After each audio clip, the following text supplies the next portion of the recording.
Good morning or good afternoon, and welcome to lesson 4 of module 5. Today we are going to be able to determine if a function is considered discrete or non-discrete.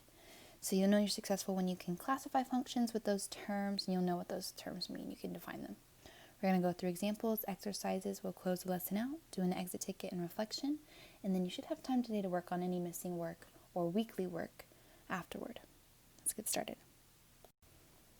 All right, to just build some background about this lesson, I want you to take a look at both of these tables and maybe draw some conclusions. What do you notice that is different? Okay, so in table A, you can see that it's about bags of candy and how much they cost. Table B is about the number of seconds and the distance that's traveled. Okay, look at some of the numbers on here and maybe try to figure out any type of conclusion you can draw. I'll give you a second to do that. Look at your inputs, look at your outputs. What do you see?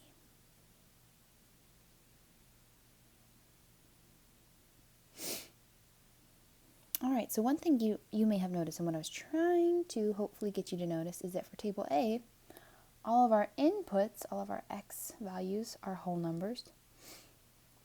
We have no decimals as our inputs. And our xputs, they do, or our output, not our xput, our outputs do have decimals, okay? For table B, our inputs do have some decimal numbers, and our outputs are all whole numbers, okay? So this is something I want you to get used to noticing, is looking for decimals in your input, because that's what our lesson is about today. And I'm just going to go ahead and go to the next slide and give you the definition of what a discrete function is. All right, so a discrete function basically means that your input has to be a whole number. So I'm just going to write that right here. You should please write this down. Discrete input, which is your x value, must be a whole number.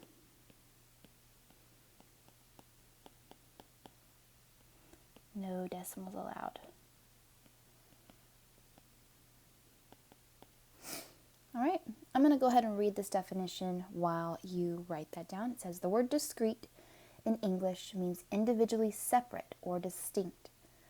If a function admits only individually separate input values, like whole number counts of candy bags, for example, then we say we have a discrete function.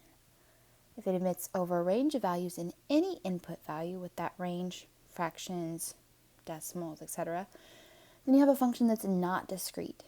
Functions that describe motion are typically not discrete. So I'll just add in this definition as well, not discrete, or sometimes we say non-discrete.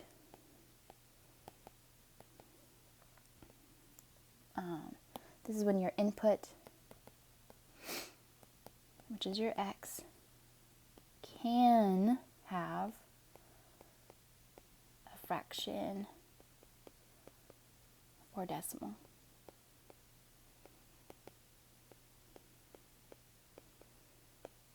Okay? So I'll give you a second to write this down while I give you maybe a couple of examples. So really when we talk about these things, we're thinking of real world situations. So discrete functions have to have a whole number. So maybe if we're talking about cars, right? You can't have half of a car or, a portion of a car. Maybe if we're talking about, like in the example before, bags of candy, they were purchasing candy bags. You can't go to the store and say, hey, I only want half of a bag of candy. They only sell full bags, so that is a discrete function. So that is what that means. Non-discrete, give you an example of this. Like they said, time is usually non-discrete. We can have half of a minute, right? We can have, a quarter of an hour. So we can have fractions and decimals when it comes to time. There's so many more examples, and we're actually going to get into that in our next slide, going through some different examples and classifying them, okay? But please just make sure you have this down to reference throughout the lesson and definitely during your exit ticket, okay? All right, before we get into this example and we start classifying these as discrete and non-discrete, I'm just going to write it at the top so that I remember it. Discrete, whole numbers for your input. Remember, your input is your x value. Non-discrete,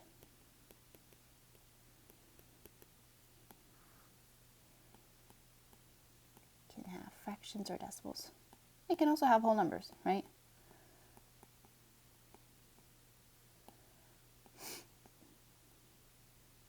Spelled that wrong.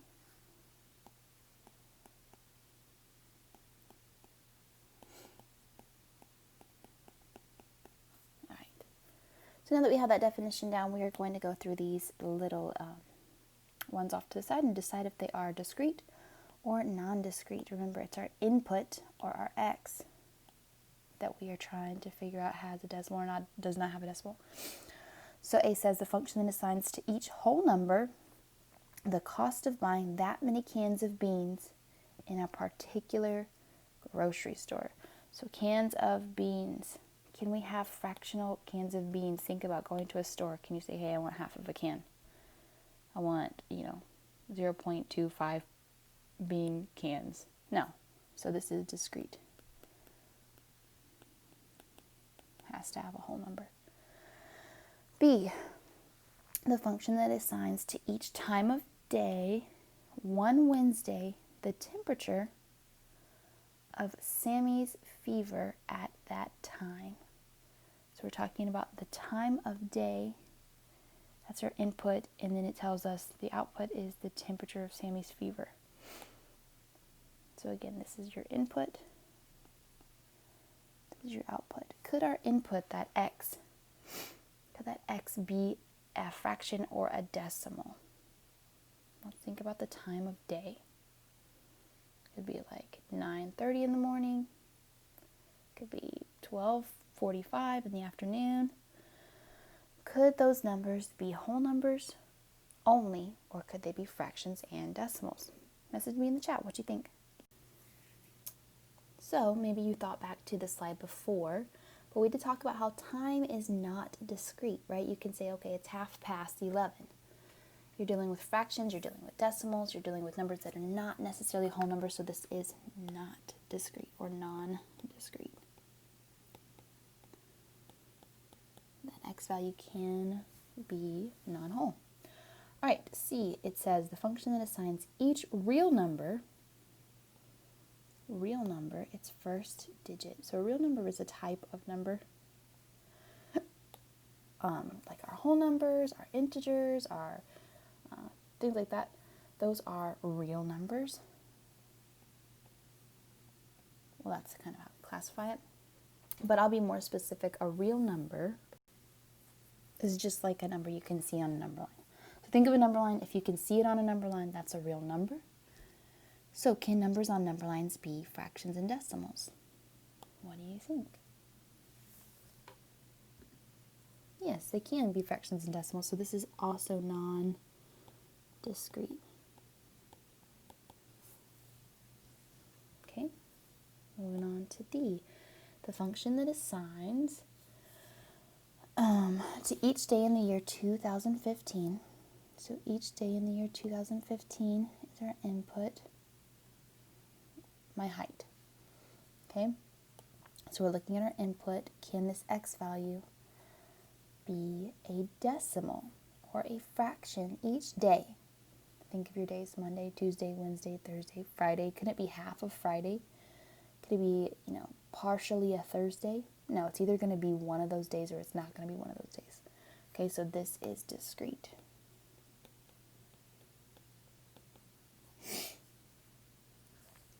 For E, it says the function that assigns to each moment in the year 2015 my height for that exact moment. So think, do moments, could those be fractional or decimals? Yeah, those aren't really represented by numbers, right? Moments. So we can't say that this is discrete, so this is non-discrete.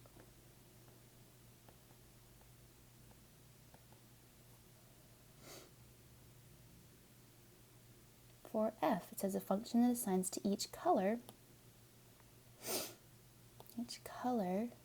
the first letter of the name of that color.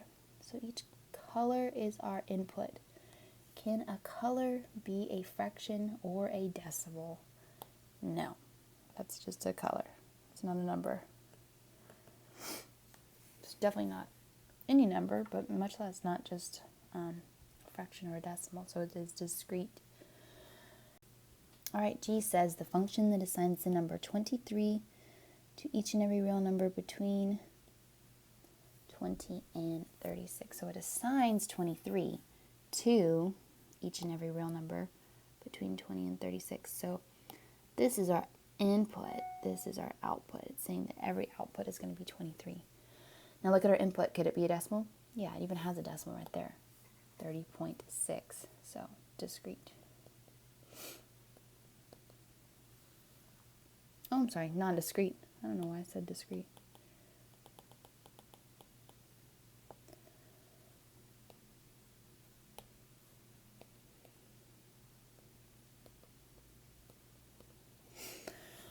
H, it says the function that assigns the word yes to every yes or no question. So we have a yes or no question, and then we're assigning that a yes. So the input is a question, and then we just answer yes for all of them. There are no decimals involved in this situation, no fractions. This is discrete. Then I says the function assigns to each height directly above the North Pole the temperature of air, that height, right at this very moment. So we're taking the height of the North Pole and we're assigning it a temperature. So our input is this, our output is this. Can a height be a decimal or a fraction? Yeah, we definitely measure those in fractions and decimal increments, so this is non-discrete.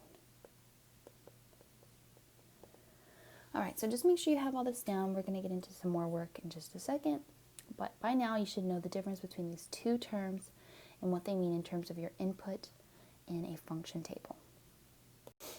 All right, example 2, it says water flows from a faucet into a bathtub at a constant rate, so this is a linear function, of 7 gallons of water for every 2 minutes. Regard the volume of water accumulated in the bathtub as a function of the number of minutes. So the water is a function of the minutes. That means the minutes comes first, the water comes second. And we know that time is always independent, so that's our x and our y. It says, is this function discrete or not discrete? Well, let's think about it. Let's maybe create our table. So we have our x's and our y's. Our x's is our minutes. Our x's are our minutes. Our y are our gallons. And I'm just going to create a little table. So it says every 2 minutes, 7 gallons. Okay. Could we do every 2.5 minutes? Yeah, we could. Could we do every 45.3 minutes? Yeah, we could, and we could find that output. So this can have decimals and fractions for our input. So this function is non-discrete or not discrete. And the reason is we can have fractions and decimals in our input. Okay. Please make sure you have that down. Let me know if you have any questions about that.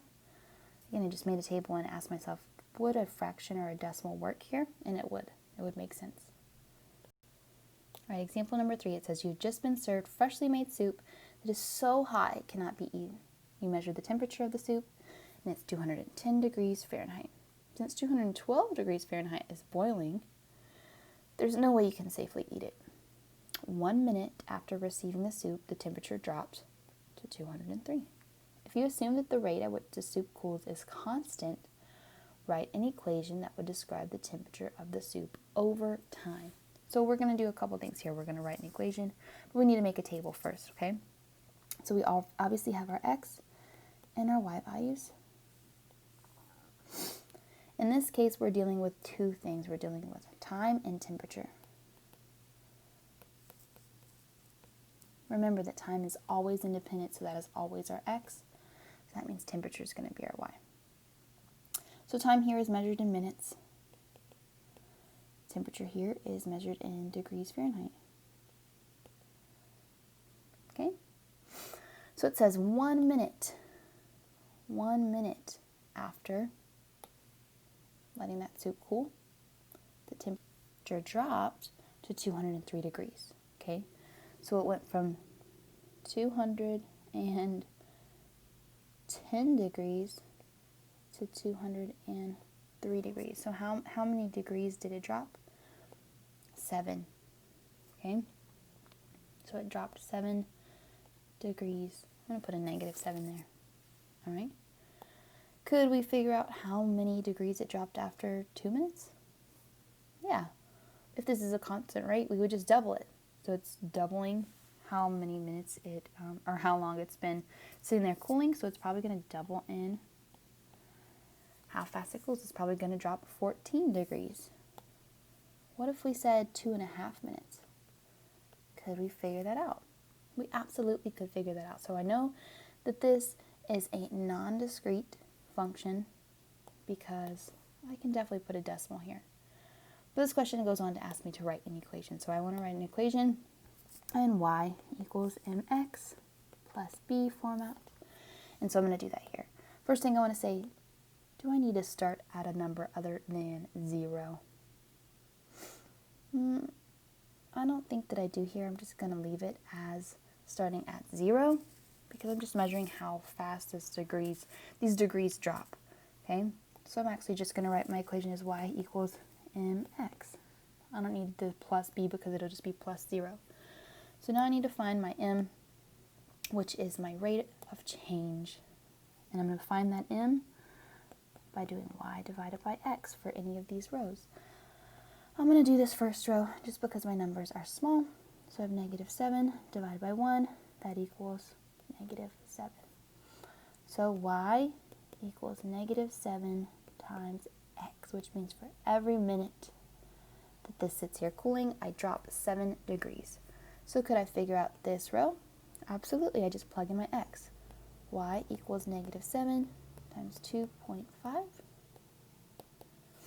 And if I do that in my calculator, I get -15 degrees. All right.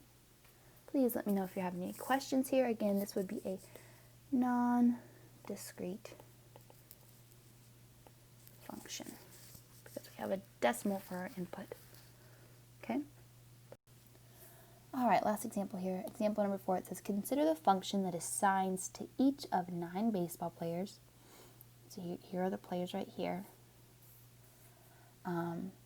Their height. Okay, the data for this function is given below. Call the function g. So this function's name is g. So in function g, we write the player's number down, and then we write their height down. Okay, the players are just numbered 1 through 9. Can there ever be half of a player? No. Could we say like player 0.3? No, that doesn't make any sense. So this is a discrete function.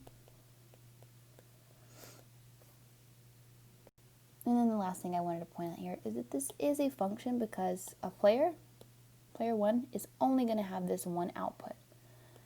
Each input can only have one output because each player can only have one height, right? So this is a function, so this is a discrete function. And here's my reasons why. No decimals for our input, for our x, and it's a function because each input only has one output.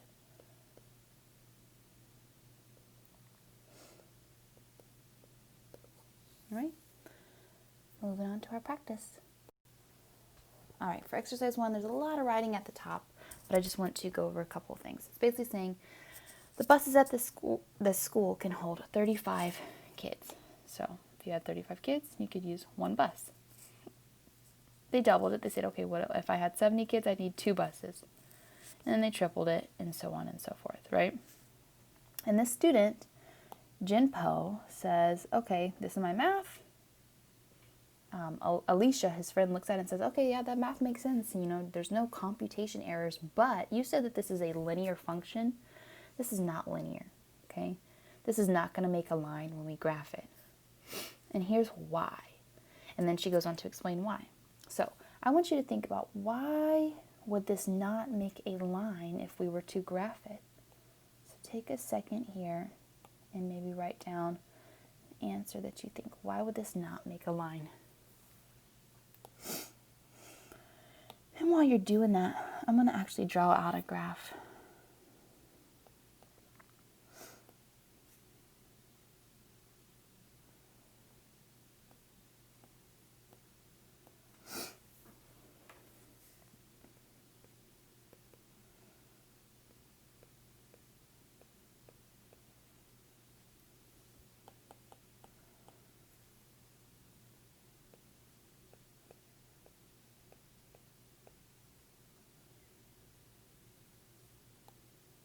All right, so maybe you came up with some sort of idea as to why this would not make a line.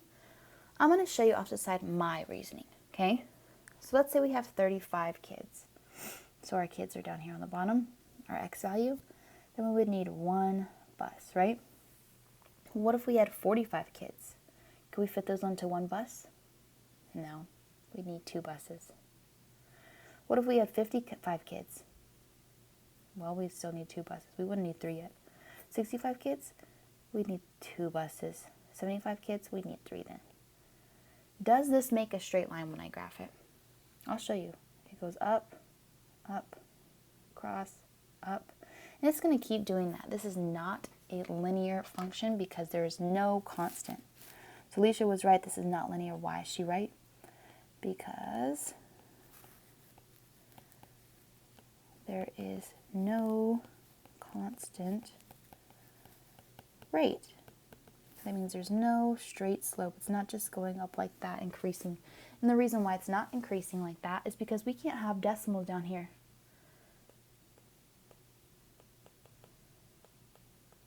We cannot have a decimal or a fraction for a kid. If we could, then this would become a straight line, right? It would just go straight up like that. But we cannot, because this is a discrete function. So is this a discrete function? Yes. We can't have half a kid.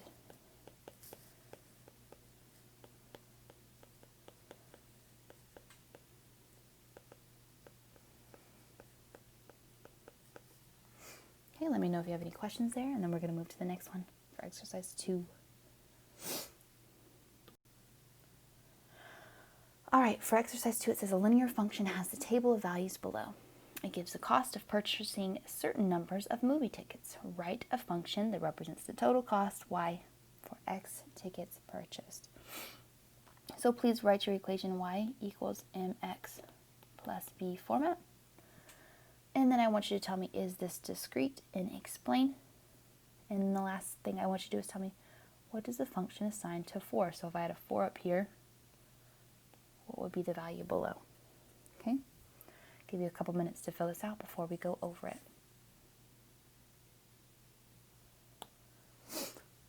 Okay, your exit ticket is going to look a lot like this. The first thing you should have identified is that there is not going to be a B for this value, for this table. We're not starting off with extra amount of money or with a discount or anything like that. There's nothing mentioned, so I'm just writing my equation in y equals mx form. Okay, which means I just need to find this m. So find this m by doing y divided by x. I'm just going to use my smallest numbers to do that. So I have 27.75 divided by 3. And that comes out to 9.25. So 9.25 is my m. So I'm going to write that in my equation as y equals 9.25x, y equals mx. This is the rule for my function. That's the equation, okay? Question number 2 says, is the function discrete?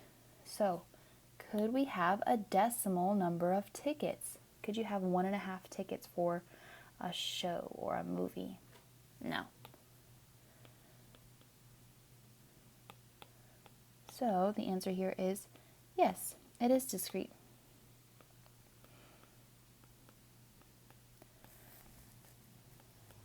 And the reason is we cannot have a decimal or a fraction for our input, which is our x. Okay. Lastly, the question, part C says, what number does the function assign to 4? So what I'm going to do is I'm going to use my equation so I can fill out this last row where there's going to be a 4. So my equation was y equals 9.25x. And if my x is a 4, I want to figure out what y is. So I'm going to make x a 4. And when I do that, 9.25 times 4, I get the answer of 37. So when x is a 4, y is a 37. I'll make that a different color. And what does that mean? It says, what does that answer mean? 37 what? Well, this means that for 4 people, it's going to cost $37.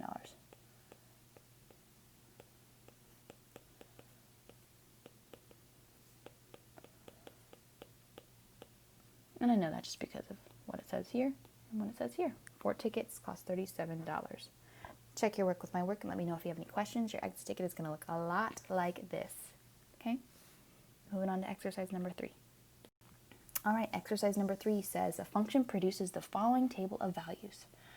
The input, banana. The output, a bee. Input cat, output C. Input the word flippant, output F, etc. Make a guess as to the rule this function follows. Each input is a word from the English language. Each output is what?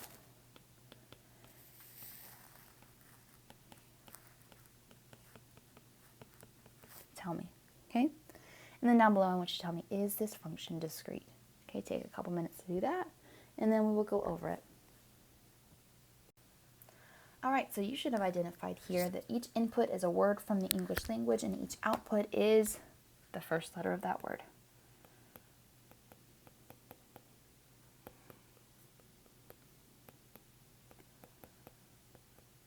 Right? Hopefully there's no confusion there. Right? You can see that pattern. Each input was a word from the English language. Each output was the first letter of that word. Second question says, is the function discrete? Can our inputs be fractions or decimals? No, so this is discrete.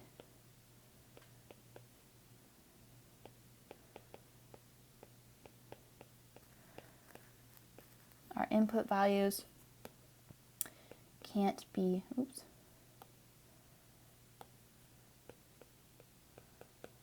fractions or decimals.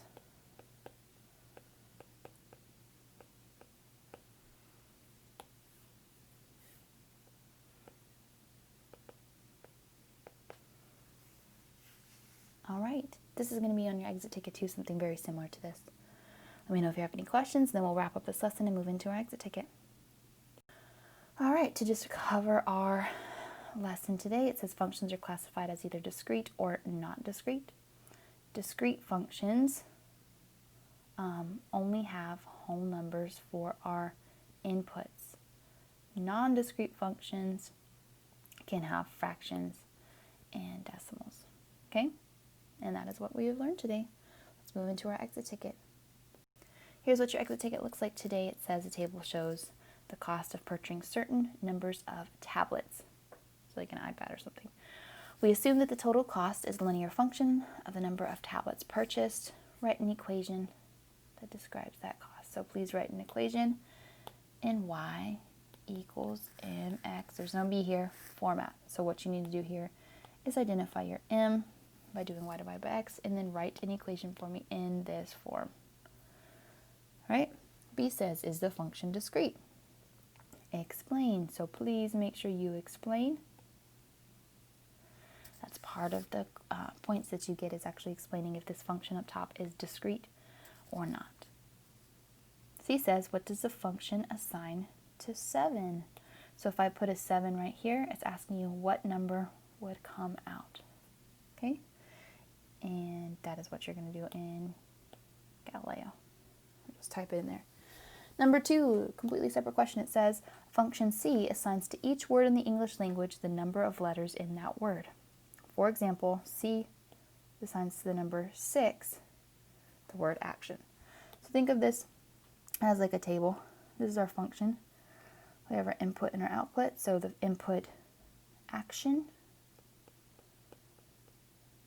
gets the number 6 as its output, because it's just like a word and the number of letters in that word. Okay? The next row the question here says, give an example of an input which would assign the value of 3. So I want you to tell me what would go there, what could go there, what word that would give the answer of 3, or the output of 3. Okay? And lastly, tell me, is this a discrete function or not? Think about our inputs, think if they could be decimals or fractions, and then you will answer that in Galileo. When you finish this exit ticket, please move into your lesson reflection and then work on any missing or makeup work you might have, or weekly work.